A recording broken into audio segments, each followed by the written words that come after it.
धर्म रक्षावया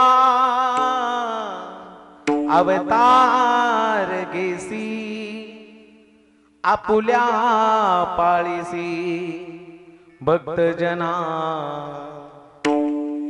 अंबरुसी साठी जन्म सोचियेले दुष्ट निर्दाळिले किती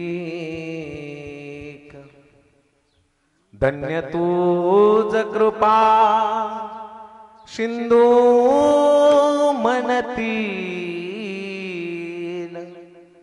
आपुला तू बोल साच करी अंबरुसेसाठी जन्म सोशियेले दुष्ट निर्दाळिले किती तुका म्हणे तू वरती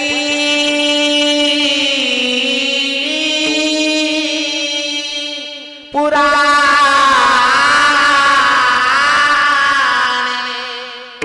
होय नारायण दया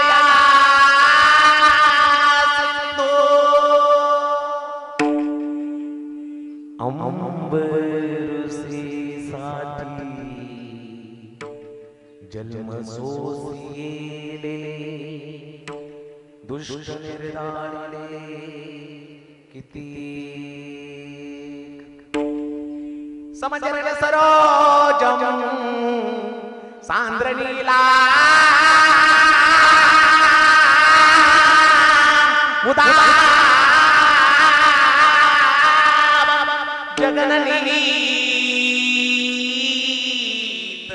पाणी मंडलम मंडला तरुण तुलसी माला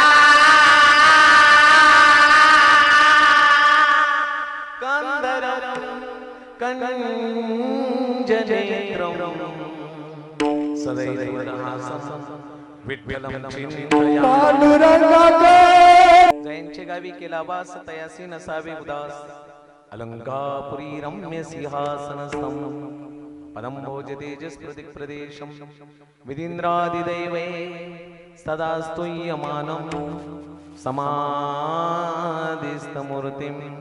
भजे ज्ञानदेवम् ओम नमो ज्ञानेश्वर ओम नमो ज्ञानेश्वर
तुकया चराचरी न तातो न माता न बंधुर न धाता न पुत्रो न पुत्री न भृत्यो न भर्ता न जाया न विद्या न वृत्तिर्ममैव गतिस्त्वं गतिस्त्वं त्वमेका भवानी।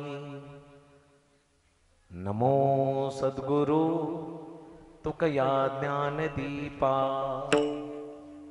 नमो सद्गुरु सच्चिदानंद रूपा नमो सद्गुरु भक्त कल्याण मूर्ति नमो सद्गुरु भास्करा पूर्ण कीर्ती।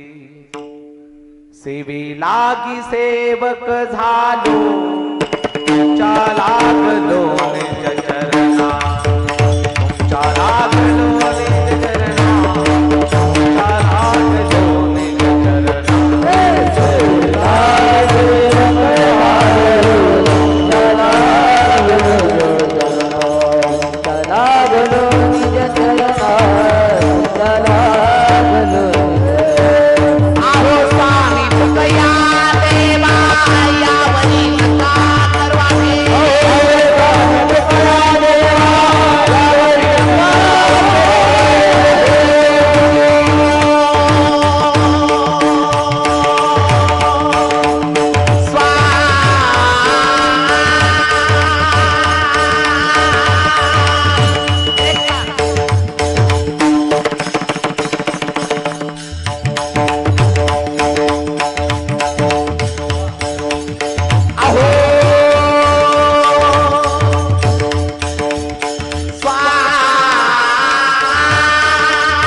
वंदे महापुरुषते चरणारविंदम वंदे महापुरुषते चरणारविंदम धर्मरक्षावया अवतार गेसी आपुल्या पाळीसी भक्तजना अंबऋषीसाठी जन्मसोशी येले दुष्ट निर्दाळिले किती प्रस्तुत थोडं विकून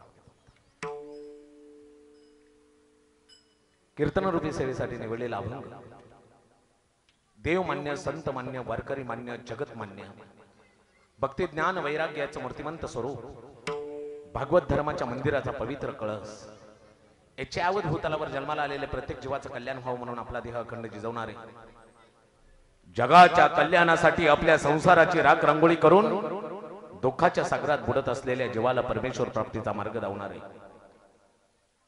विश्व उद्धाराचं स्वप्न मनासी बाळगून अखिल मानव जातीच्या कल्याणासाठी आपलं संबंध जीवन समर्पित करणारे आईने मुलाचं कौतुक करावं याच्यामध्ये काय नवल आहे सासूने आपल्या जावयाचं कौतुक करावं याच्यामध्ये काय नवल आहे पत्नीने आपल्या पतीचं कौतुक करावं याच्यात काय नवल आहे नवल यात आहे कट्टर वैर्याने सुद्धा म्हणावं, वैरी असला म्हणून काय झालं, तो देवाचा अवतार आहे, तो देव माणूस आहे. म्हणे रामेश्वर भट्ट द्विजा, तुका विष्णू नाही तुझा. असे सच्चिदानंद स्वरूप वैराग्य बलधारी, ज्यांची कीर्ती चराचरी.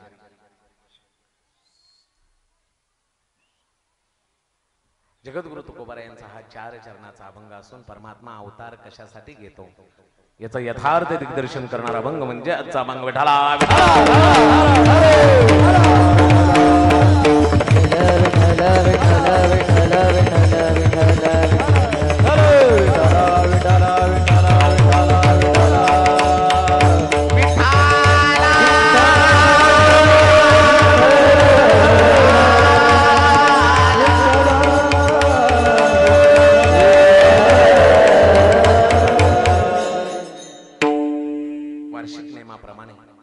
चालू असलेला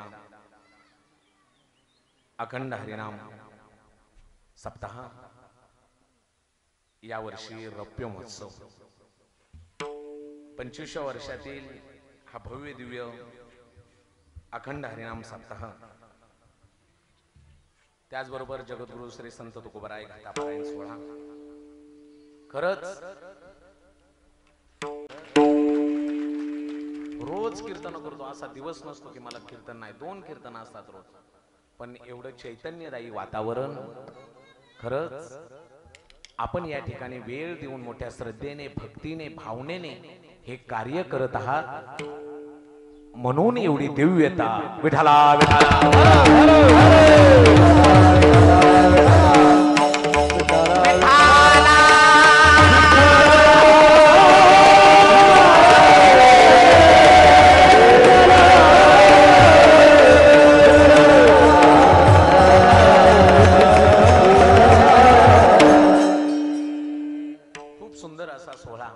सर्वजण करत आहात.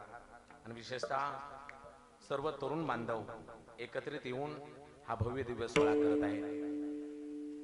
समस्त ग्रामस्थ मंडळ सरडेवाडी व हनुमान भजनी मंडळ सरडेवाडी, खरंच दृष्ट लागाय सारखा परमार्थ माझे सरडेवाडी ग्रामस्थ करताय. तुमचं चांगलंच आहे, पण चांगलं झाल्याशिवाय राहणार नाही. परमेश्वराच्या दिशेने तुम्ही 2 पावलं टाकताय. तुमच्या संकटाच्या वेळी माझा परमेश्वर 100 पावलं टाकत तुमच्या पाठीशी उभा राहील. तुमचं चांगलं झाल्याशिवाय राहणार नाही, तुमचं कल्याण होईल असं कार्य तुम्ही केलेलं आहे. विठाला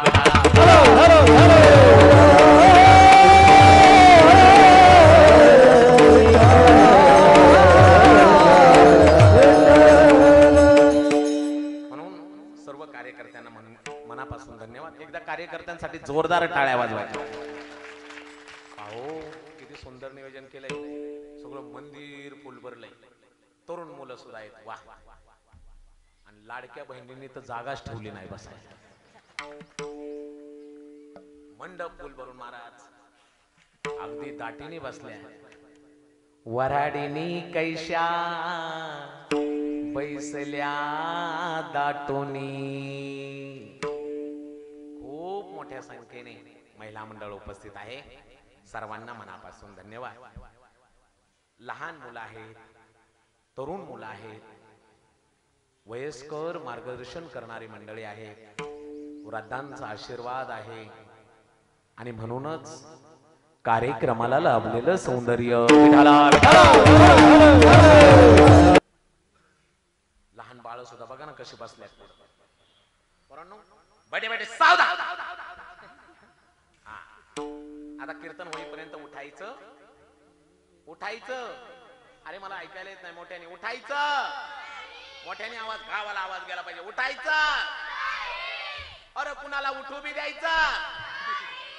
कीर्तनात झोपायचं, कुणाला झोपू द्यायचं.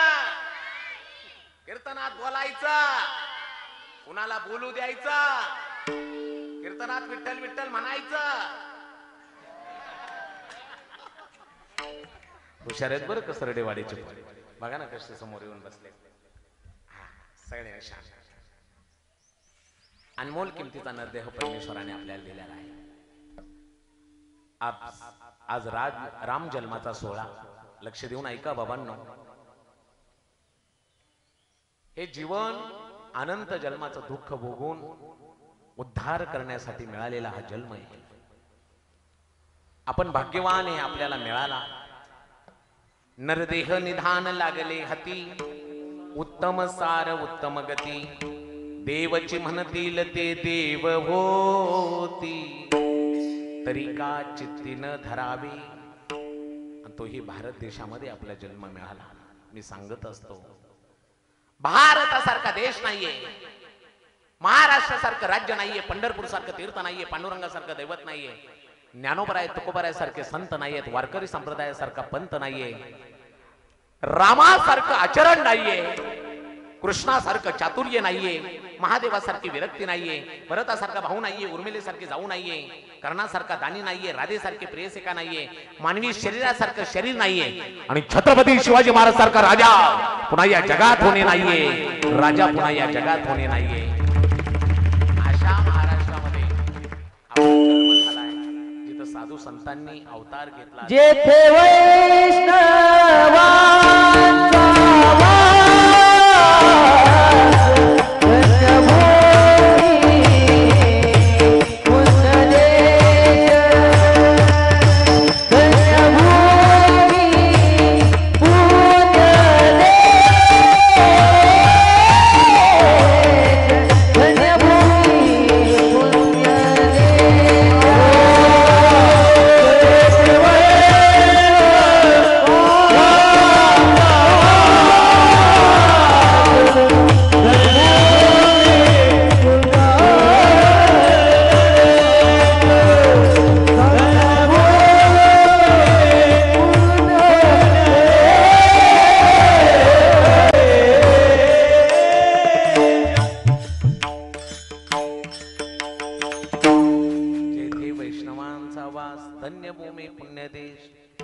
साधू संतांची देवदेवतांनी अवतार घेतलेली ही भूमी, या भूमीमध्ये आपण आलोय. खूप दुःख भोगून आलो, दुरोणी आलो मी का, दुःख झाले दारुण, यावया येथवरी होते हेची कारण.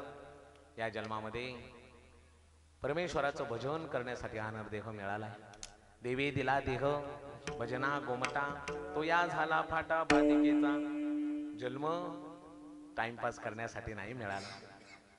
तुम्ही सगळं मिळवलं, पण परमेश्वराला नाही मिळवलं तर जीवन वाया घालवलं. नाही तरी गेला जन्म वाया, नाही तरी गेला जन्म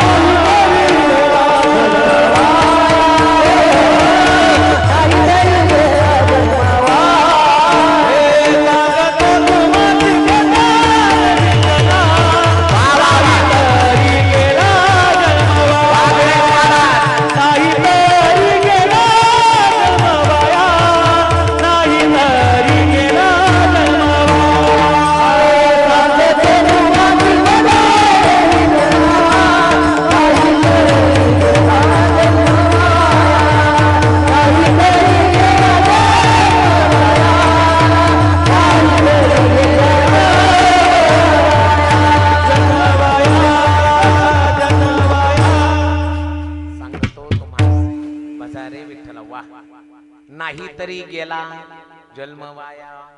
तुम्ही सगळं मिळवलं, पण करीशी देवावी नास, अवघी होईल निराश, तृष्णा वाढविसी भवस, कधी सुखास न पवसी.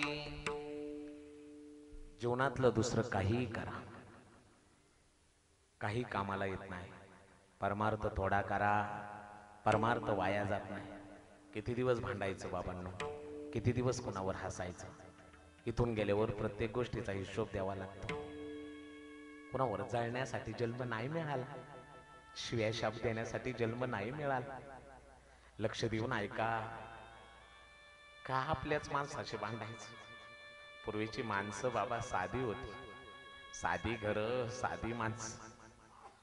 तेव्हा कुठं बंगला होता, तेव्हा कुठं पैसा होता, पण माणसं माणसासाठी जीव द्यायला तयार व्हायची. पूर्वीची लोक भावनिक होती, नातं जपायसाठी कोणत्याही थराला जायची, पण नातं जपायची.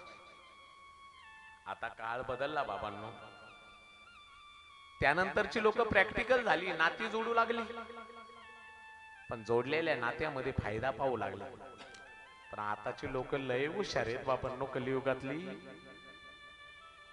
फायदा असेल तरच नातं जोडता. जर फायदा नसेल तर रक्ताची नाती सुद्धा नाकारता. कलियुग आहे बाबांनो. तुमच्याकडे सत्ता असू द्या, पैसा असू द्या, तुमच्याकडे एखादं चांगलं पद असू द्या, तुमचे लांबचे नातेवाईक सुद्धा म्हणतात तो ना माझा असा असा असा पाहुणा आहे. नसलं नातं तरी लांबून नातं लावता तो. पण तुमच्याकडचे पैसा जाऊ द्या, संपत्ती जाऊ द्या, तुमच्या खिशातला पैसा संपू द्या, रक्ताची नाती सुद्धा म्हणतात त्याचा नामचा काही संबंध नाही, त्यांचा नामचा काही संबंध नाही. कलियुग आहे बाबांनो. पूर्वीची माणसं साधी होती, असल त्याच्यामध्ये समाधानी राहायची, म्हणून तो सिक्यू होती. आता काळ बदलला बाबांनो, माणसं पैशाची झाली. इस जमाने में कलेजा तक हिला देते हैं लोग, सगे भाई को जहर हंस के पिला देते हैं लोग. आपल्याच भावाशी भांडणं, आपल्याच माणसांशी भांडणं. माणसं पूर्वीची साधी होती, घरं साधी होती, पण सुखी होती असेल त्याच्यामध्ये. रस्ते साधे होते, माणसं बी साधी होती. आता रस्ते डांबरट झाले, माणसं बी बदलले. हो, का भांडणं करायची? याच्यासाठी नाही जन्म मिळाला. काय कोण बरोबर घेऊन आलोय हो? क्या लेके आया था तू, क्या लेके जाएगा? हा जर विचार बारकाईने केला ना तर मनाचं समाधान करून घ्या. मी जाताना काय घेऊन जाणार आहे? काय कोण घेऊन जाणारच नाही. आणि काय आपले जन्म दुसऱ्याने दिला, नाव दुसरी ठेवतात, शिक्षण दुसरे देतात, नोकरी दुसरे देतात, इज्जत सुद्धा दुसरे देतात. आयुष्यातली पहिली आणि शेवटची अंघोळ बोला ना दुसरेच घालतात. मेल्यावर स्मशानात सुद्धा दुसरेच नेतात.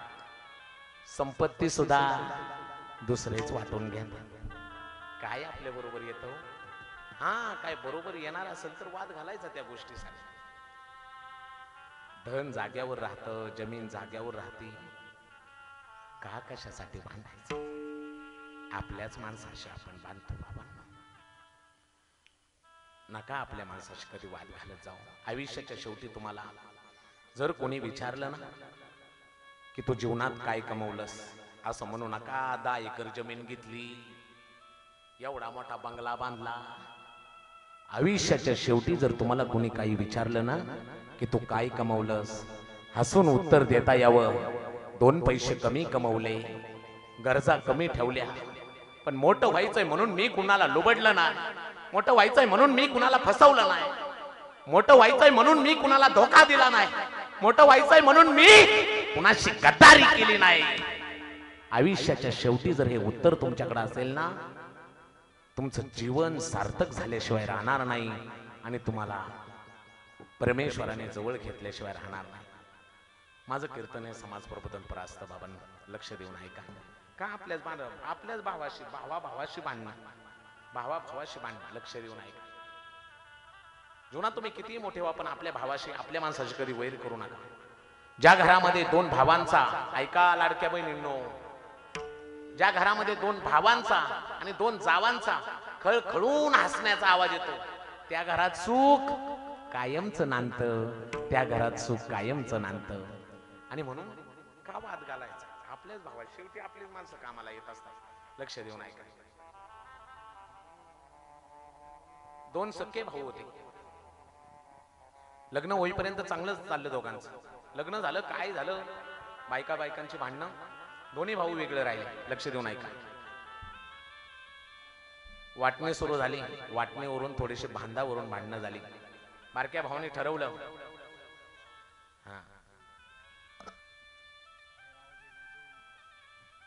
आवाज आहे ना का माग? येतोय का आवाज? आजी आवाज येतोय? वा, बघा ना हो, किती वृद्ध माणसं कीर्तनासाठी उपस्थित, सर्वजण आले. एक थोडस बोलतो मी चालू परिस्थितीवर आणि मी बरोबर अभंगावर आहे. लक्ष द्या. दोघं सख्खे भाऊ होते. आपल्या माणसाशी वाद घालू नये याच्यासाठी सांगतो. लग्न झालं, वाटणीवरून थोडीशी भांडणं झाली, बारक्या भावांनी ठरवलं नाही बोलायचं मोठ्या भावाशी. लग्न होईपर्यंत चांगलं होतं. 10 वर्ष गेले, 15 गेले, 20 वर्ष गेले, बोलला नाही बारका भाऊ आपल्या मोठ्या भावाचे. भेटेल त्याला सांगायचं माझा भाऊ खोटा आहे, लवाड आहे, ऐका ना. पण 20 वर्षांनी प्रसंग असा आला, बारक्या भावाचा पोरगा आजारी पडला, त्याला दवाखान्यामध्ये नेलं. डॉक्टरांनी सांगितलं पोराच्या हृदयाला मोठं होल आहे, पोरग जगणार नाही, पोरग काही दिवसाचं सोबती. त्याने हात जोडले बारक्या भावानी. डॉक्टर साहेब असं नका हो बोलू, एकुलता एक माझा मुलगा, पोरगा जगला पाहिजे हो. बाबा 5 लाख रुपये लागतील ऑपरेशनला, तर शक्यता आहे पोरगा वाचायचा. जीवाचं रान करेल डॉक्टर साहेब, पण मी पैसे आणून दे, तुम्ही ऑपरेशनची तयारी करा. बाहेर आला दवाखान्याच्या बाहेर, सगळ्यांना फोन लावले, नातेवाईकांना, पोरग माझं मरणाच्या दारात आहे, द्या हो, मला मदत करा, मला मदत करा. बरेच जणांनी कितीतरी कारणं सांगितली, कोणी कामाला आलं नाही, कोणी फोन बंद करून ठेवले. हेच 20 वर्ष बोलत नसलेल्या रक्ताच्या मोठ्या भावाला कळालं, माझ्या भावाला कोणी पैसे द्यायनात. डोळ्यातून पाणी आलं. अरे आमच्या दोघांच्या भांडणात त्या लेकरांनी काय केले, त्याचा प्राण जाईल ना. अरे पैसे नव्हते, तोही गरीब होता. मोठ्या भावाने काय केलं, सावकार घातला, आपली टोपी सावकाराच्या पायावर ठेवली. सावकार जीवनात कधीच कुणाच्या पुढे काही मागितलं नाही, एक गोष्ट मागतोय सावकार. माझा बारका भाऊ 20 वर्ष झालं माझ्याशी बोलत नाही, त्याचा पोरगा दवाखान्यात नेलाय, डॉक्टर म्हणताय त्याचं ऑपरेशन नाही केलं तर उद्या त्याच्या चितेला अग्नी द्यावा लागेल. माझ्या भावाला कोणी पैसे द्यायना, तो बोलत नसला म्हणून काय झालं, शेवटी माझ्या रक्ताचा आहे ना. मला 5 लाख रुपये द्या, मी व्याजासहित तुमचे परत देईल. 5 लाख रुपये घेतले, दवाखान्यामध्ये दिले, डॉक्टरांना सांगितलं ऑपरेशन चालू करा, पोरग जगलं पाहिजे. पण मी पैसे दिले सांगू नका. पैसे देऊन मोठा भाऊ निघून गेला, ऐका बाबांनो. आणि ज्यावेळी बारका भाऊ दवाखान्यामध्ये आला, ऑपरेशन चालू आहे कळालं. हो डॉक्टर साहेब कसं काय ऑपरेशन चालू, कसं काय, कोणीच पैसे दिले नाही, सगळ्यांना मागितले, अनेकांनी कारणं सांगितली, पैसे न देता तुम्ही कसं ऑपरेशन सुरू केलं. हो डॉक्टर साहेब देव माणूस आहात तुम्ही. ए बाबा ऐक, आम्ही नाही देव माणसं. आला होता एक देव माणूस, तुझ्या मुलाच्या ऑपरेशन साठी 5 लाख रुपये देऊन गेला. हो डॉक्टर साहेब सगळ्यांना पैसे मागितले, हो कोणी तयार झालं नाही. कोण होता असा देव माणूस जो माझ्या मुलगा वाचावं म्हणून माझ्या मुलासाठी 5 लाख रुपये देऊन गेला, सांगा ना कोण होता तो देव माणूस, सांगा ना डॉक्टर साहेब, सांगा ना, सांगा ना. अरे बाबा त्याने नाव सांगू नको म्हणून सांगितलंय. डॉक्टर साहेब तुम्हाला भगवान श्रीरामाची शपथ आहे, सांगा ना कोणी पैसे दिले. डॉक्टर साहेब सांगतायत ते बघ, दवाखान्याच्या बाहेर टोपी घालून जो उभा आहे ना, तोच देव माणूस आला होता, त्याने तुझ्या मुलाच्या ऑपरेशन साठी 5 लाख रुपये दिले. कोण असेल हा देव माणूस, न मागता पैसे देतोय. पळत पळत पळत पळत बारका भाऊ सायरा वायरा पळत गेला. समोर जाऊन पाहिलं तर एकाच माईच्या पोटी जन्माला आलेला रक्ताचा सक्का भाऊच निघाला, रक्ताचा सक्का भाऊ निघाला. डोकं मोठ्या भावाच्या चरणावर ठेवलं, चुकलं रे दादा, 20 वर्ष छोट्याशा कारणावरून तुझ्याशी भांडलो, पण आज कळालं संकट आल्यावर कोणी कामाला येत नाही, शेवटी आपलीच रक्ताची कामाला येत. का आपल्या भावाशी वाद घालायचा, का कशासाठी. माझं कीर्तन हे समाज प्रबोधन पर असतं, बाबांना लक्ष देऊन ऐका. ओ लाडक्या बहिणींनो, तुम्ही सुद्धा थोड्याशा हिश्श्यासाठी राग येऊन देऊ नका बरं का. कलियुगे थोड्याशा हिश्श्यासाठी आपल्या भावाशी कधी वाद घालू नका. जमिनीला किंमत आली, त्याला सही पाहिजे असते, तो देणारच असतो काहीतरी, पक्क डोक्यात ठेवायचं. जे मिळेल ते आनंदाने घ्यायचं, पण वाद घालायचं नाही. का थोड्याशा वाट्यासाठी रक्ताचं नातं तोडायचं बाबांनो. आणि ते तळतळाटाने मिळालेलं ना, ते आपला संसार सुखी करू शकत नाही बाबांनो. का वाद घालायचा, आपल्या भावाशी कधी नातं तोडू नका. एक उदाहरण मी तुम्हाला सांगेन. बुलढाणा जिल्हा देऊळगाव राजा नावाचं तालुका, अंडेरा नावाचं गाव, रमेश नागरे नावाचा भाऊ, पोटाचा विकार सुरू झाला, दवाखान्यामध्ये नेलं. डॉक्टरांनी सांगितलं तुमचं यकृत खराब झाले, तुम्ही जगणार नाहीये, तुम्हाला जगायचं असेल तर कुणीतरी तुम्हाला यकृत दिलं पाहिजे. ऐका ना बाबांनो, 4 भाऊ होती, 4 भावांचा रक्तगट मॅच व्हायना. 4 भावांची एकुलती एक बहीण दुर्गा नावाची, तिला कळालं माझ्या भावाचं यकृत खराब झालंय आणि माझा रक्तगट मॅच होतोय. क्षणात तिने आपल्या भावासाठी तिला माहित होतं मी माझ्या शरीराचा पार्ट दिल्यावर मी मरणार आहे. क्षणात तिने निर्णय केला की मी माझ्या भावाला थोडस यकृत देणार आणि तिने आपल्या शरीराचं 30% यकृत आपल्या भावाला दिलं. भाऊ वाचला. पण भाऊबीजेच्या दुसऱ्याच दिवशी त्या दुर्गा नावाच्या बहिणीला या जगाचा निरोप घ्यावा लागला. या जगाचा निरोप घ्यावा लागला. मला हे सांगायचं या उदाहरणातून, भावासाठी आपल्या शरीराचा पार्ट देणारी बहीण कुठं आणि हिश्श्यासाठी आपल्याच भावाला कोर्टात खेचणारी बहीण कुठं? कोणत्या यादीमध्ये तुम्हाला नंबर लावायचा आहे तुमचं तुम्हीच ठरवा. कुणी राग येऊन देऊ नका. पण धन जमीन जमला कुणी वरती घेऊन जात नाही बाबांनो. वरती चांगलं केलेलं कर्म ते तुमच्या बरोबर येत असतं, दुसरं काही नाही. म्हणून चांगलं कर्म करावं आणि या जगाचा निरोप घेऊन जावं बाबांनो. ऐका ऐका ऐका, तुम्ही अंधारात करा उजाडात करा, केलेल्या पापाचा हिशोब वरती द्यावा लागतो. पाप करोनी पापी मन हे सैरा वैरा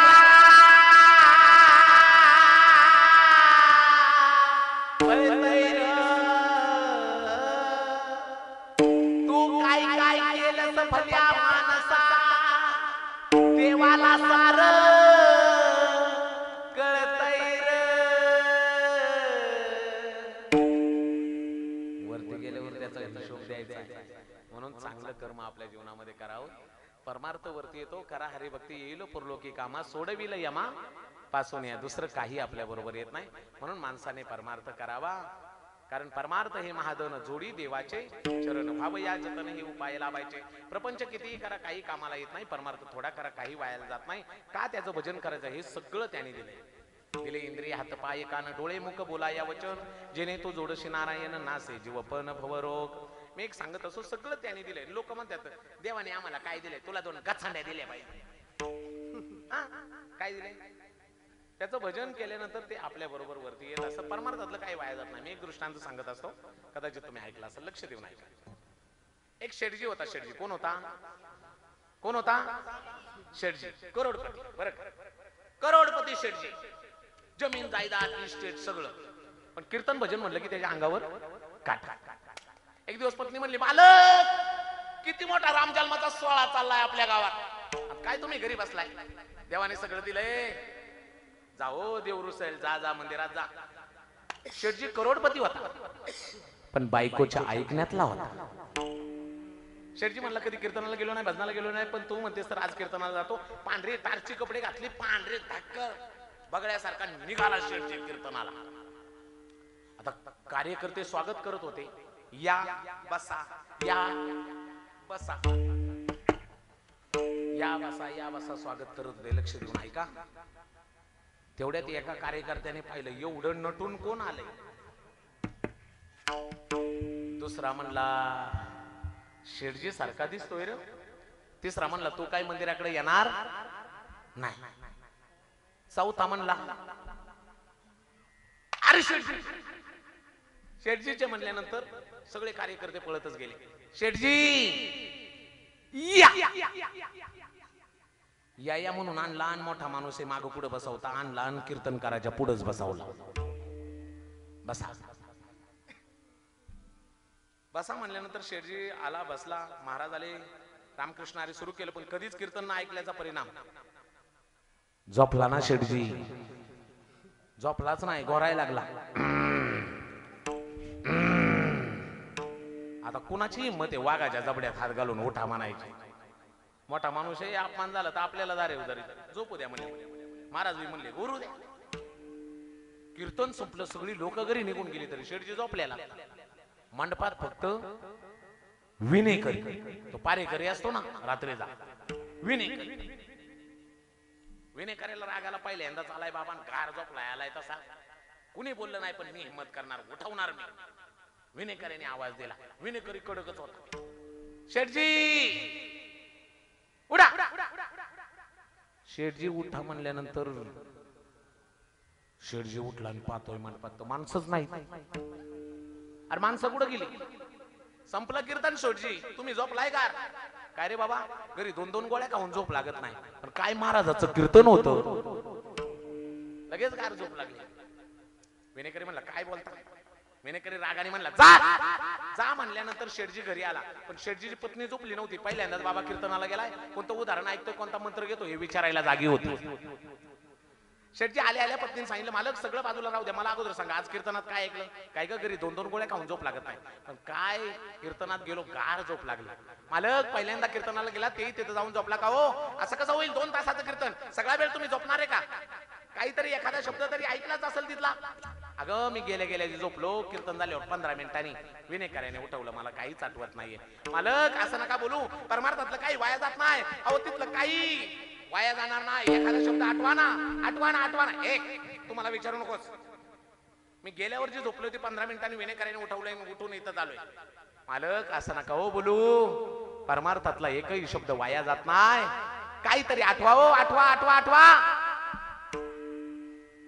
शेठजी म्हणला मला एक आठवतंय, मी गेल्या गेल्या कार्यकर्ते मला म्हणले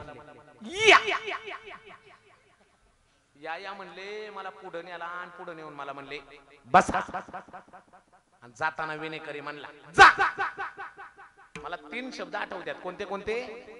या, बसा, जा. कोणते कोणते पोरांनो? काय पोरं हुशार आहेत सरडेवाडीचे. या, बसा. पत्नीला तेवढं बी नवलं वाटलं, माय 3 का आहे ना शब्द घेऊन आल्या, त्या 3 शब्दाचा जप करा, फायदा होईल.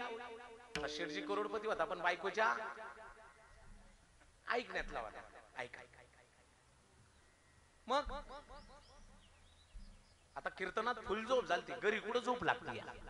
हातरुणाव पडून शेठजी मोठे मंत्र चालू,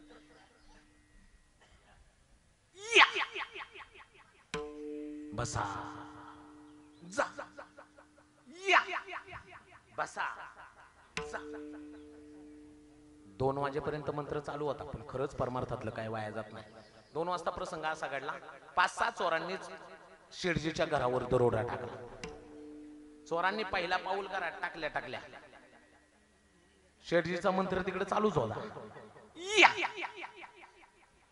चोर म्हणली आलेलं पाहिजे का? ए खाली बसा, खाली बसा. चोर खाली बसले तर शेठजीने दुसरा शब्द म्हणला बसा. चोर म्हणली आलेलं पाहिले, बसलेलं पाहिले, आता काय करणार? ए पळा पळा पळा पळा. चोर पळायला लागली. तसं शेठजीने तिसरा शब्द म्हणला जा. चोर म्हणली आलेलं पाहिले, बसलेलं पाहिले. एवढ्या मोठ्याने शेठजी जा म्हणतोय म्हणजे शेठजीने आपल्याला पाहिलं. सगळे चोर परत आली. मोठा माणूस आहे, जगणं मुश्किल होईल, रात्रीत मॅनेज करू प्रकरण आणि आपलं नाव घेणार नाही असं करू. लक्ष देऊन ऐका. सगळे चोर परत आले. चुकलं हो शेठजी, तुमच्या घरी चोरी करायला नव्हतं यायला पाहिजे. शेठजीने मंत्र बंद केला आणि विचारलं मग काय चोरी करायला आलता काय? ते चुकलं हो शेठजी, तुमच्या घरी चोरी करायला नव्हतं यायला पाहिजे. लय मोठी माणसं तुम्ही, आमचं जगणं मुश्किल होईल, आमचं नाव घेऊ नका हो. चूक झाली, मोठी चूक झाली. तेव्हा का शेठजी आमचं नाव घेऊ नका, याच्यासाठी नुकसान भरपाई म्हणून कालच एका ठिकाणी चोरी केली. ते गाठोडं बरोबरच आहे, उघडलं बी नाही, ते तुम्हालाच ठेवा, पण आमचं नाव कुणाला सांगू नका. शेठजी म्हणला गाठोडं इकडे द्या. गाठोडं घेतलं, चोरानं सांगितलं जा तुमचं नाव कुणाला सांगत नाही. गाठोडं घेऊन शेठजी पत्नीपाशी आला. ए बघ याच्यामध्ये सोडून काय? पत्नीने सोडून पाहिलं तर माय बापांनो सगळं गाठोडं प्युअर सोन्याने भरलं होतं. पत्नी म्हणली माय कुठून आलं हे? 88,000वर तोळा गेलाय. शेठजी म्हणला आजच्या कीर्तनाचं फळ आहे. आजच्या कीर्तनाचं फळ. अगं तू मला सांगितलं या बसा जात ते मंत्राचा उच्चार करायला. चोर आले मी म्हटलं या, चोर बसले मी म्हटलं बसा, चोर जायला लागले मी म्हटलं जा. ऐका बघ ते म्हणले नाव सांगू नका, गाठोडं ठेवा. हे बघ तू सांगितलेल्या कीर्तनातल्या 3 शब्दाचा जप केला, परमेश्वराने एवढं मोठं गाठोडं पाठवलं सोन्याचं. पत्नीच्या डोळ्यामध्ये अश्रूच्या धारा आल्या. मालक जीवनात कधी कीर्तनाला गेला नाही, कधी भजनाला गेला नाही, पहिल्यांदा कीर्तनाला गेलात, काही तिथं जाऊन झोपलात, व्यवहारातले निरुपयोगी 3 शब्द घरी घेऊन आलात, तर परमेश्वराने एवढं मोठं गाठोडं पाठवलं. मालक यदा कदाचित त्याच कीर्तनात बसून न झोपता जर संपूर्ण कीर्तन ऐकलं असतं तर जगाचा मालक श्रीराम परमात्मा राम भेटला असता. हो मालक राम भेटला असता, राम भेटला असता. सांगायचा मुद्दा परमार्थातलं काही वाया जात नाही आणि म्हणून त्याचं चिंतन करावं, त्याचं भजन करावं. त्याच्यासाठीच हा नरदेह मिळालाय बाबांनो. ऐका, त्याचं नामस्मरण करावं म्हणून या भावनेने आपल्याला जन्माला घातलंय. त्याचं भजन करावं. तो का अवतार घेतो, का त्याचं भजन करायचं? तो एवढा दयाळू आहे, तो एवढा कृपाळू आहे. त्याचं भजन करून आपण जर भक्त झालो तर तो आपल्या पाठीशी राहतो, भक्ताचं रक्षण करतो. जो वाईट वागतो त्याचा मात्र संहार करतो. देव अवतारच कशासाठी घेतो? भक्ताचं रक्षण करण्यासाठी. हे अभंगाचं प्रथम धर्म रक्षवया अवतार घे.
अवतार घेसी आपुल्या पाळीसी भक्तजना. परमात्मा अवतार का घेतो यासाठी जगद्गुरु तुकोबाराय सांगतायत, धर्म हा सगळ्यात श्रेष्ठ आहे. आणि ज्यावेळी धर्म लयाला जातो त्यावेळी परमात्मा कोणत्या का रूपाने होईना अवतार घेत असतो आणि आपल्या भक्ताचं रक्षण करत असतो. फक्त त्याचं भक्त होऊन जगावं, कट्टर त्याचं भक्त व्हावं, बदलायचं नाही. देव पाठीशी राहतो. भक्त झाल्यावर संकटात तो धावून येतो. त्याचं चिंतन करत राहायचं. त्याचं चिंतन केल्यावर किती मोठं संकट असू द्या ते निरसून जातं महाराज. तयाच्या चिंतने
त्याचं चिंतन करायचं. त्यांनी आपल्याला सगळं दिलंय, त्याचं चिंतन करावं.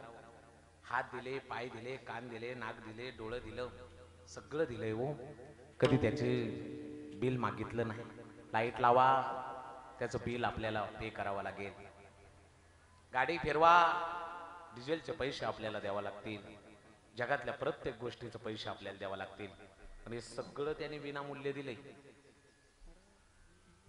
या एका एका शरीराचा पार्टची किंमत किती आहे काय सांगावं तुम्हाला. ए बस संस्कार, मी आता तुला म्हटलं 10 लाख रुपये देतो तुला, मला तुझे 2 डोळे आताच्या आता काढून दे, देशील का रे बाबा? 50 लाख रुपये देतो, आत्ताच्या आता डोळे काढायचे मला द्यायचे, देणार? 50 लाखाला बी दे ना. अरे 1 कोटी रुपये देतो, आता तरी दे ना. नाहीच म्हणतोय. 10 कोटी देतो, आता तरी दे ना. 50 खुकी आता देतो म्हणतोय. त्याला माहितीये 50 खोक्या इकडचं तिकडे होत आहे. इकडे लक्ष असं एवढा अनमोल किमतीचा नरदेह परमेश्वराने दिला. किती कोटी रुपये द्या, त्याला माहितीये डोळेच दिल्यावर काय आहे त्या पैशाचा उपयोगी. एवढा अनमोल किमतीचा नरदेह देवाने आपल्याला दिलाय, म्हणून त्याचं चिंतन करायचं. मनापासून त्याचं ध्यान करा, चिंतन करा. वाईट दिवस असू द्या, पण संकटाच्या वेळी आपलं संकट दुसऱ्याला सांगू नका, देवाला सांगा. त्याचं भक्त होऊन जगा. त्याचं भक्त होऊन जगल्यावर कितीही मोठं संकट येऊ द्या, ते निरसून जातं. एकच उदाहरण सांगतो तुम्हाला, आणि अगदी मी वेळेमध्ये थांबायचा प्रयत्न कर. लक्ष देऊन ऐका. वृंदावनातली घडलेली गोष्ट लक्ष देऊन ऐका. एक मोहन नावाचा शेतकरी होता. लक्ष देऊन ऐका. मोहन सारखं देवाचं चिंतन करायचं. श्री कृष्ण गोविंद हरे मुरारी हे नाथ नारायण वासुदेव. लक्ष देऊन ऐका. त्याला 4-5 मुली होत्या. 4 मुलींची लग्न त्याने थाटात केली. नाव मोहन, पण देवाचा भक्त. असं घडलेली घटना आहे बरं का, सांगीव नाही, ऐकीव नाही, प्रत्यक्ष या कलियुगात घडले. लक्ष देऊन ऐका. त्याचं भक्त होऊन जगलं की देव येते. 4 मुलींची लग्न केली हो. कर्ज बाजारी झाला. बाप तो बाप असतो. मुलींनो लक्ष देऊन ऐका. ज्या दिवशी मुलीचा जन्म होतो ना, तेव्हापासून 1-1 रुपया बाजूला काढतो ना, तो बाप असतो. तो बाप असतो. आणि त्यातल्या त्यात मुलीवर बापाचा लय जीव असतो. कर्ज बाजारी. आज लय मुली कीर्तनाला बसल्यात, म्हणून तुमच्यासाठी 2 मिनिटं घेतो. मुलींनो, ज्या दिवशी तुम्ही जन्माला येता ना, तेव्हापासून 1-1 रुपया बाजूला काढतो ना, तो तुमचा बाप असतो. तो तुमचा बाप असतो. लक्ष द्या, ऐका. बापाचा लय जीव. पण ते मुली कपडे घ्यायला जाऊ दे दुकानामध्ये, पोराला कपडे घेताना म्हणणार कमी करा की, कमी करा की. पण पोरीचे कपडे घेताना बाप कधीच दुकानदाराला म्हणत नाही किंमत कमी कर. पोरीला सांगतो, तायडे तू फक्त ड्रेस निवड, किती बी लागू दे पैसा. त्याला माहित असतं हे परक्याचं धन, परक्याचं धन. त्या शेतकऱ्याच्या 4 मुलींची लग्न थाटात केली. कर्ज बाजारी झाला. एका मुलीचं लग्न राहिलं होतं, पण तिचं लग्न जर मोठं केलं नाही तर ती म्हणल बापाने सगळ्यांची लग्न चांगली केली आणि माझं केलं नाही. आणखी कर्ज झाले तरी चालत. लेकीसाठी पोरगा नव्हता.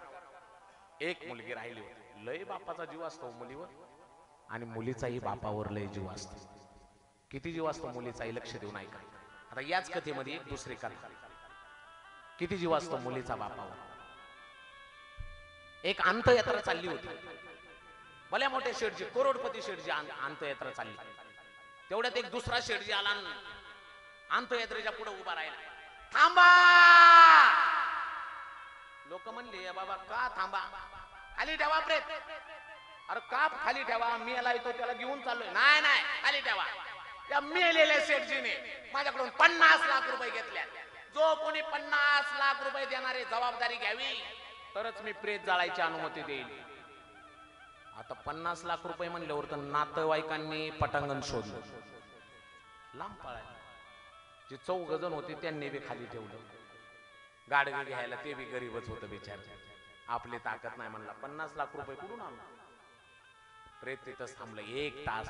शेठजी मोठमोठ्याने सांगतोय, जो कोणी 50 लाख रुपये द्यायची जबाबदारी उचलेल त्याच वेळी मी हे प्रेत जाळायची अनुमती देईल. हेच घरी रडत असलेल्या पोरीला कळालं. माझ्या बापाची अंत्ययात्रा थांबवली. सोनं नाणं अंगावरचं जगलं काय होतं, घरातले पैसे सगळे घेतले, पदरात बांधले, पळत पळत शेठजीच्या जवळ आली. शेठजीच्या पायावर डोकं ठेवलं. शेठजी जे काही घरात होतं सगळं घेऊन आले, सगळं घेऊन आले.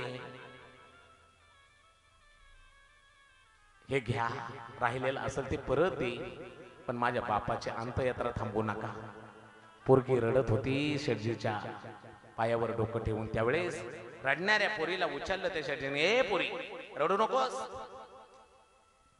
तुझ्या बापाने माझ्याकडून 50 लाख रुपये घेतले नव्हते, तर तुझ्या बापानेच मला 50 लाख रुपये दिले होते आणि सांगितलं होतं मी मेल्यावर माझा खरा वारसदार कोण असेल त्याला दे.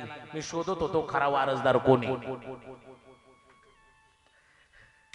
सांगायचा मुद्दा, हे पैसे 50 लाख रुपये मी तुला देणार. पुरीचा जीव असतो बापावर, ती सर्वस्व आपल्या बापासाठी अर्पण करते. महाराज प्रेम करते. ऐका ना, आणि म्हणून आपल्या बापाला पोरी नको ते दुखवू नका. कुणी आवडलं म्हणून पळून जाऊ नका. पोरांना लक्ष देऊन ऐका. आला याच्या विषयामधून पोरी खूप आहेत म्हणून सांगतोय. मी रोज माझं कीर्तन समाज प्रबोधन प्रभूला असतो. मुलींनो ऐका, ज्या दिवशी तुमचा जन्म होतो तेव्हापासून तुमचा बाप 1-1 रुपया बाजूला काढतो. मला माझ्या ताईडीचं लग्न थाटात करायचंय, मला माझ्या दीदीचं लग्न थाटात करायचंय. पण तुम्ही जर पळून गेला ना, अरे हत्तीसारखा तुमचा बाप पोलीस चौकीला जातो. साहेब कुणाला कळायच्या अगोदर माझ्या लेकीला शोधून काढा. हो साहेब, माझ्या लेकीला शोधून काढा. ऐका ना, ऐका ने, बापाने न कळत मुलीशी केलेला संवाद लक्ष देऊन ऐका. एक मी कविता याच्यावर तयार केली. बाप मुलीला डायरेक्ट बोलू शकत नाही, पोरी तू असं वाग तसं वाग. बापाने मुलीशी केलेला संवाद लक्ष देऊन ऐका. लक्षात ठेव पोरी, तू तुकडा आहेस काळजाचा. विपरीत काही करशील तर जीव जाईल आमचा. तुला घराबाहेर पाठवायला मन आमचं दजत नाही, पण शिक्षणापासून तुला दूर ठेवावं असंही आमच्या मनाला वाटत नाही. असंही आमच्या मनाला वाटत नाही. तळ आताच्या फोडाप्रमाणे जपलंय तुला हरणी.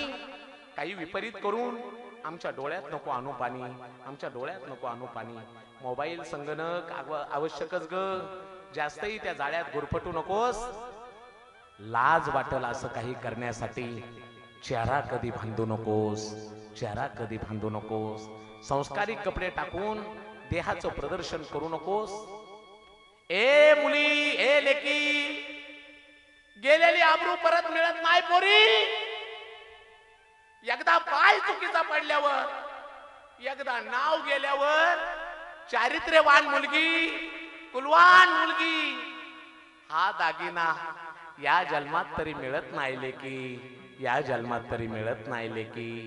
कोणी आवडलं म्हणून त्याच्यासोबत पळून जाताना 1000 वेळा विचार कर. तुझे मायबाप उद्या समाजामध्ये मानवरती करून जगू शकत नाही, याचं भान हृदयात धर. खूप जीव आहे ग लेकी तुझ्यावर या बापाचा. मुलीच्या चालण्या बोलण्याकडे सतत डोळा असतो समाजाचा. आज समाजात विपरीत काही घडत असलं तरी विश्वास आहे तुझ्यावर. क्षणिक सुखासाठी, क्षणिक सुखासाठी कधी उतरू नको वेड्या वाकड्या रस्त्यावर. मीराबाई, जनाबाई, अहिल्याबाई यांचा आदर्श धर. चांगलं चारित्र्य ठेवून या भोळ्या बाबड्या बापाचं नाव रोशन कर, या भोळ्या बाबड्या बापाचं नाव रोशन कर. शेवटी एकच मागतो लेकी, जन्माला घातलं तुला त्याची एक भेट फक्त मला दे. शेवटी एकच मागतो लेकी, विश्वासघात कधी करू नकोस. विश्वासघात कधी करू नकोस. कन्यादानाचा अधिकार, कन्यादानीचा अधिकार या बापापासून हिरावून घेऊ नकोस, या बापापासून हिरावून घेऊ नकोस, या बापापासून हिरावून घेऊ नकोस.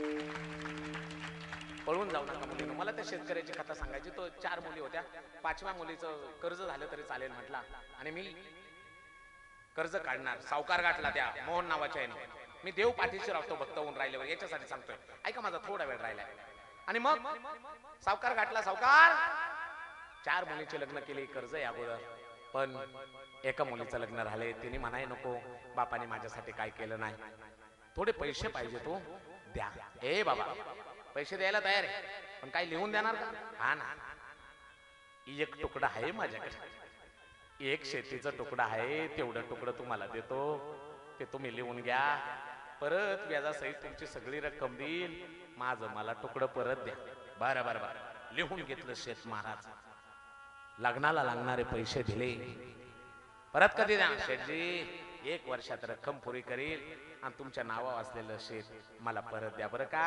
शेठजी देव पाहिला नाही हो, पण माझ्या लेकीच्या लग्नाच्या साठी तुम्ही धावून आलात का? तुमच्यामध्ये देव दिसला हो शेठजी, देव दिसला तुमच्यामध्ये. पैसे घेतला, आपल्या मुलीचं लग्न थाटामध्ये केलं. ऐका ना हो, आनंद वाटला शेतकऱ्याला. 5 मुलींचे लग्न थाटात केली. अरे कर्ज झाले आता, दोघं नवरा बायको आता घरामध्ये होते. अरे एक काय जेवायचे, पण आणलेलं शेठजीचं पैसे द्यायचेत म्हणून पोट मारून दुसऱ्याचं गडी म्हणून राहिले. पैसे एकदम उचलले. शेठजीच्या घरी वर्ष संपायच्या आत निघून दिले. शेठजीला पैसे दिले, भोळा बाबडा तो. शेठजीने मदत केली पोरीच्या लग्नाला. शेठजी या बघा हे पैसे हे व्याज लिहून दिलं आणि परत निघून गेला. पण एक चूक केली, शेठ जे लिहून दिलं तर ते परत लिहून घ्यायला विसरला. आता कलियुगात घडलेली गोष्ट बरं. 10 पावलं चालला शेतकरी, परत वळून शेठजी देव पाहिला नाही बरं का, पण देव माणूस आहे तुम्ही, आपला व्यवहार मिटला बरं का शेठजी. हा हा मिटला मिटला जा. शेतकरी निघून आला. देवाचं चिंतन करत होता, देवाचं चिंतन करत होता. 5-6 महिने गेले. 6 महिन्यांनी शेतकरी समोर येतोय, शेठजी इकडून चाललाय. शेतकरी समोर येतोय, शेठजी इकडून चाललाय. शेठजी दिसल्या दिसल्या महाराज हात जोडले, शेतकरी मालक किती ओ दिवसाने दिसला, तुमच्यामुळे माझ्या लेकीचं लग्न झालं. कशी आहे तब्येत तुमची? तब्येतीचं राहू दे, मला अगोदर सांग, पोरीच्या लग्नाकरता पैसे नेले होते ते परत कधी देणार? मालक देव माणूस आहे तुम्ही, देव माणसाने असं बोलू नाही. सगळी रक्कम दिली की हो तुम्हाला. पैसे देऊन मी म्हंटल आपला व्यवहार संपला आणि मी निघूनही गेलो तिथून. पैसे नाही दिलेस? मालक दिले हो पैसे, देव माणसाने असं खोटं बोलू नये, तुम्ही देव आहे. पैसे नाही दिले. बघता बघता भांडणं कोर्टात गेली. ऐका, कोर्टात भांडणं गेल्यानंतर बोलवण्यात आलं, मोहन हजर हो. काठगृहामध्ये उभा राहिला. जजने विचारलं, काय रे, मुलीच्या लग्नाकरता पैसे घेतले होते? हा शेठजी, शेठजीकडून पैसे घेतले होते साहेब, घेतले होते पैसे, परत दिले साहेब, परत दिले हो, परत दिले. परत सावकाराला विचारलं, पैसे दिले? नाही दिले. खोटा बोलतोय, काही लिखापडी असली असते ना. काय रे पैसे नाही दिले म्हणतोय तू? त्या शेतकऱ्याने सांगितलं, जज साहेब तुमची शपथ घेऊन सांगतो, मी व्याजासहित सगळे पैसे दिले. जजला कळालं हा खरा आहे, पण पुरावा नाही याच्यात. थोडीशी मध्ये सुट्टी होती कोर्टाला, त्याला मध्ये बोलवून घेतलं जजने. काय रे तू पैसे दिलेत मलाही माहित आहे, पण तुझ्याकडे काही पुरावा असेल ना? कुणी पैसे देताना, तू पैसे देताना तुझ्या जवळ कोण होतं का? नाही हो, मी देव माणूस दिलं, लिहून नाही घेतलं. मोठा माणूस आहे, लेकीच्या लग्नाकरता देवासारखा धावून आला, विश्वास ठेवला आणि माझा मी निघून गेलो. नाही रे बाबा, मी न्यायाधीश आहे, पण मला कायदा पाहून न्याय द्यावा लागतो, पुरावा लागेल काहीतरी. मला माहित आहे तू खरा आहे, पण काहीतरी पुरावा, कोणतरी असेल ना, की तू पैसे देताना कोणतरी आठव ना, कोणतरी असेल. आता हे होतं देवाचं भक्त, त्याला पक्क माहित होतं या जगात कुणी काय पाहिलं नाही तरी प्रत्येक गोष्ट देव देव पाहतो. हा म्हणला देवाने पाहिलं असेल की, हा म्हणला कुणी नव्हतं, पण एक जण होता. कोण होता? बाके बिहारी होता. बाके बिहारी म्हणजे कृष्णाचं नाव आहे, श्रीकृष्णाचं नाव आहे बाके बिहारी.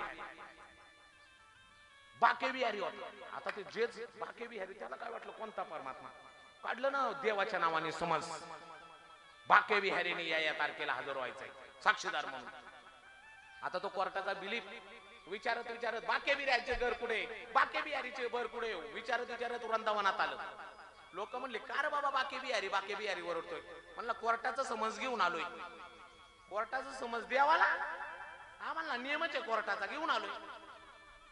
ते मंदिरावर चिटकावलं वृंदावनात. या तारखेला बाके बिहारीने हजर व्हायचंय. 29 तारीख कोर्टाची होती. लक्ष देऊन ऐका. शेतकऱ्याला कळालं देवाला तर साक्षीदार म्हणून उभा केलंय. कोर्टाचं ते मंदिराला चिटकवलेलं होतं. देवा नको येऊस, नको येऊस. गरीब होतं ते बिचार, कर्ज बाजारी कर्जाने व्यापून गेलत. मी भोगील काय माझ्या वाट्याला भोगील तो देवा, पण तू माझ्यासाठी कोर्टात येऊ नकोस. गेलं ते. कोर्ट परत सुरू झालं. आवाज देण्यात आला साक्षीदार म्हणून बाके बिहारी हाजीर हो. आता जी विरोधक होती ती तोंड पाहून वासून पाहायला लागली दरवाजाकडे. बाके बिहारी हाजीर हो.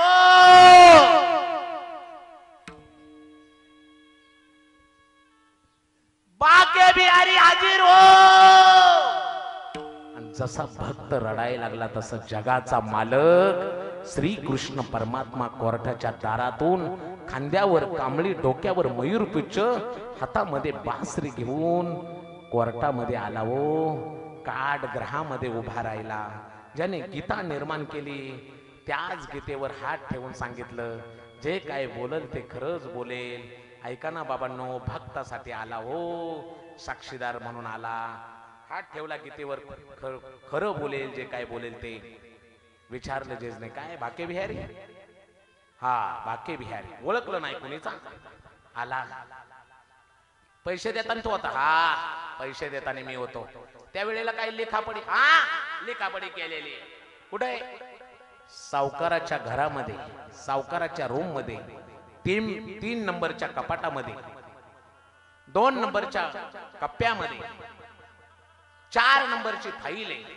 आणि त्या 4 नंबरच्या फाईल मध्ये 54 नंबरच्या पेजवर या शेतकऱ्याने दिलेल्या शेतीच्या जमिनीचा व्यवहार, पैसे दिलेल्याचा व्यवहार लिहिलेला आहे. आता तो जगाचा मालक आहे. त्याला काय? हे कोर्टाने आदेश, रूम शोधली. 4 नंबरचं कपाट, 2 नंबरचा कप्पा, ती फाईल, 54 नंबरचं पेज कोर्टासमोर सादर करण्यात आलं. स्पष्ट शब्दात त्याच्यावर लिहिलं होतं या तारखेला शेतकऱ्याने पैसे दिले. सावकाराची सही आणि शेतकऱ्याची सही. साक्षीदार म्हणून कृष्ण परमात्मा याला. शेतकऱ्याच्या बाजूने निकाल लागला, निकाल दिला आणि त्याच काठग्रहामधून श्रीकृष्ण परमात्मा गुप्त झाला. घडलेलं उदाहरणे, जेजने निकाल दिला आणि वरती पाहिलं काठग्रहात तर देव गुप्त झाला होता. जेजने चौकशी केली कोण साक्षीदार म्हणून, कळालं जगाचा मालक साक्षीदार म्हणून आला होता. जेज आपल्या खुर्चीवरून उठला सुद्धा नाही. जगाच्या मालकाला मी साक्षीदार म्हणून उभा केलं. मी गुन्हा केला माझ्या जीवनामध्ये, आता जजगिरी करायची नाही. त्याच ठिकाणी खुर्चीवर बसून आपला राजीनामा नेला. जगाच्या मालकाने दर्शन दिलंय. आता जगाचं तोंड पाहायचं नाही. जजगिरी सोडली, वृंदावनामध्ये आला. एक गोधडीवाली अंगावर घ्यायची आणि देवाचं चिंतन करत जगायचं. त्यांचं नावच पडलं. जेज होते आधी, पण गोधडी घेऊन काय प्रसाद मिळेल ते खायचा. आज सुद्धा वृंदावनामध्ये त्यांना गोधडीवाले बाबा म्हणून ओळखतात. गोधडीवाले बाबा म्हणून ओळखतात. गोधडीवाले बाबा म्हणून ओळखतात. धर्म रक्षावया अवतार घेशी, आपुल्या पाळीशी भक्त जना. अहो त्या अंबऋषीसाठी किती अवतार भोगले हो. अंबऋषीसाठी आपले अवतार, 10 अवतार. सोशी वनमाळी अंबऋषी अंबऋषी अंबऋषी जन्म अंबऋषी जन्म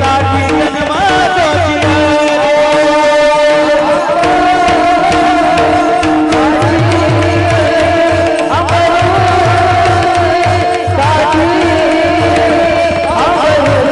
you.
मिनिटं फक्त घेतो आणि 5 मिनिटात थांबतो. लक्ष देऊन ऐका. अंबऋषीसाठी जन्मसोशी येले 10 गर्भवास अंबऋषी आला होता. या ठिकाणी परमात्म्याचा भक्त आहे, राजा होता. त्याचा भक्त होऊन जगा. तो इतका कृपाळू आहे, दयाळू आहे, तुमचा उद्धार करेल. तुम्ही कुणी असावं, प्राण्याचा उद्धार केला, आपण तर माणसं आहे. फक्त त्याचं भक्त होऊन जगा. किती फक्त कट्टर, पार्टी बदलायची नाही, कट्टर. 1-2 मिनिटाचं उदाहरण सांगतो, मधलं भजन घेतो, 5 मिनिटामध्ये थांबतो. लक्ष देऊन ऐका. इकडे लक्ष द्या. युद्ध चालू, रामपूर नवमी आहे म्हणून सांगतो. देवाचं भक्त झाल्यावर रामप्रभू माझा किती दयाळू आहे. ऐका. राम रावणाचं युद्ध चालू होतं आणि युद्ध चालू असताना कुंभकर्णाला उठवण्यात आलं. कुंभकर्णा उठ. अरे काय झोपलाय तू, भावावर आक्रमण झालं. आता कुंभकर्ण उठला महाराज. पण कुंभकर्ण काय साधा माणूस होता होय. त्याचं शरीर इतकं दिपाड होतं की आपल्या सरडेवाडी एवढा त्याचा निस्ता एक पाय होता. त्यांनी जर पाय टाकला तर हजारो वानर त्याच्या पायाखाली. कुंभकर्ण एवढा ते झोपेतून उठलं, भावावर आक्रमण झालंय म्हणून रागात निघालो महाराज रणांगणात. हजारो वानर पायाखाली चिरडून मरायला लागले. एका वानराला राग आला, आमच्या जातीवर हल्ला झाला. झाडावर उड्या मारत मारतच ते वानर आलं. टानुक टुनुक उड्या मारत मारत आलं आणि कुंभकर्णाच्या बकुट्यावर बसलं. काय बकुट्यावर बसलं म्हणून पुढे घेतलंय तर त्याच्या अंगाचा वास येत होता. आणखी जवळ घेतलं तो लई वास आला. काय रे, युद्ध करायला बी शेंट मारून आला काय? नाही म्हणला, शेंट नाही, हे माझा मूळचाच अंगाचा वास. नाव काय तुझं? गंधमादन. माझ्या अंगाचा वास येतो म्हणून माझं नाव गंधमादन. बरं बरं बरं. कुंभकर्ण म्हणला ही गोष्ट मारायसारखी नाही, जवळ राहिली तर चांगला वास येत राहील. चाल, तू आवडलास आपल्याला, तुला मारणार नाही. एकदा रावणाचं मन सोडून देतो. त्या वानराने सांगले, वेडबीड लागलं काय? मी माझ्या रामाचा आहे, रामाचा म्हणून जगतोय, मरेल सुद्धा रामाचा म्हणूनच. अरे तुझ्या अंगाचा वास चांगला येतो म्हणून तू आवडलास. एवढंच काय रे बोलतयस? हे बघ असा हातात चिरडून मारेल तुला. एकदा रावणाचा मन तुला सोडून देतो. त्या वानराने सांगितलं, तुला बी शेवटचं सांगतोय, मी माझ्या रामाचा आहे, रामाचा म्हणून जगतोय, मरेल सुद्धा रामाचा म्हणून. राग आला त्या कुंभकर्णाला. हे बघ, शेवटचं सांगतोय, तुझा अंगाचा वास येतोय म्हणून तू आवडलाय, रावणाचा मान सोडून देतो. नाही, मी माझ्या रामाचा आहे. रामाचं म्हणलं की दाबायचं, मारायचं. बोल, कोणाचा आहे? रावणाचा. नाही, रामाचा. रामाचं म्हणलं की दाबायचं. एवढं दाबलं महाराज. बोल, कोणाचा आहे? रावणाचा. नाही, रामाचा. एवढं दाबलं महाराज, प्राणकंठापर्यंत आला. पार शेवटचा विचार, बोल, कोणाचा आहे? बोलता येणार. मान हलवली. रावणाचा. मान हलवली. रामाचा. रामाचं म्हणलं देशी काच देशी दाबलं महाराज. रक्ताच्या शिळकांड्या त्याच्या अंगामधून ढिगाऱ्यावर फेकून दिलं. युद्ध संपलं.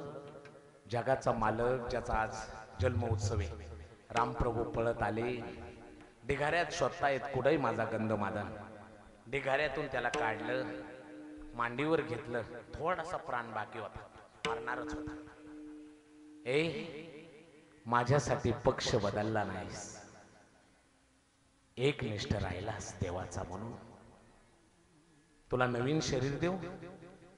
मान हलवली. नको देवा. इंद्रपद देऊ तुला? मान हलवली. नको. काय पाहिजे तुला? काय नको देवा? माकडाच्या योनीला जन्माला आलो, पण आज जगाच्या मालकाने श्रीरामाने मांडीवर घेतलंय. असा योग माझ्या जीवनामध्ये परत येणार नाही देवा. ऐकलंय मी, तू कृपाळू आहेस, तू दयाळू आहेस. माकडाच्या योनीतून जन्माला हलो, मांडीवर घेतलंस, उद्धार केलास. तुझ्याकडे पाहत पाहत तुझ्यामध्ये समरस व्हायचंय. माकड होत, स्वतःच्या हाताने मांडीवर घेऊन त्याचे डोळे झाकले, त्याची आत्मज्योत आपल्यामध्ये सामावून घेतली. जगद्गुरु तुकोबाराय म्हणताय, देवा पुराण पाहिले तर कळतय तुझ्यासारखा दयाळू कोणी नाहीये. तू कृपा सिंधू आहेस. प्राण्यांचा उद्धार केलास, सगळ्यांचा केलास. अभंगाचं शेवटचं चरण. तुका म्हणे दूत वर्णी